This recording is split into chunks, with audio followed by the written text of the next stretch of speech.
Hey, Steve, just on a note, you've been around and you had a lot of success. What's one thing that's kind of common in winning teams that you've noticed? Yeah, I think I would say the team chemistry is very important. It really is. Like the championship teams that year of like championship runs, you definitely noticed that there was a team chemistry. The guys enjoyed hanging out with each other outside of football, and you could even little thing like this is gonna sound weird, but you see guys with their touchdown celebrations and stuff like that. And when you see two teammates go and celebrate with this coordinated touchdown celebration perfectly, and you go, "What? We didn't teach you that," and I've never seen you do that. That's those guys go and work on that stuff, at night, away from the facility and stuff. They're spending time with each other. They care, and that's something you notice about great teams. So you got to build that because it doesn't just happen naturally. I think you got to strategically implement that stuff as a coach.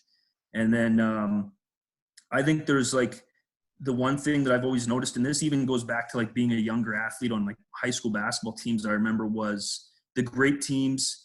People start to understand their role a little bit, and you start to understand your teammate's role a little bit, and you acknowledge when your teammate is executing his role. So, for example, you may have a guy who is just your short yardage. That's his job right now.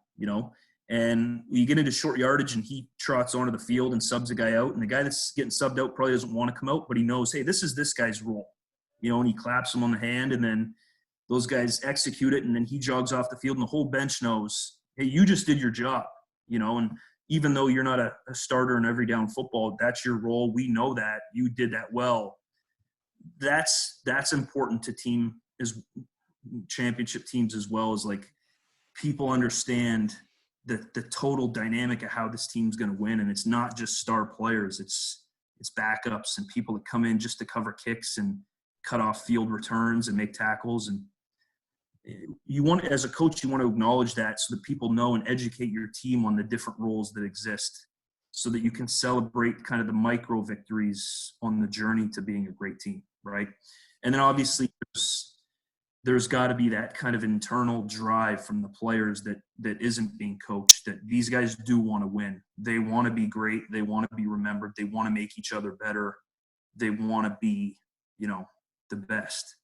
And that's hard to teach, and that's hard to coach. You try to recruit it the best you can. You try to foster an environment where that's promoted and encouraged a little bit, but that internal drive is so important.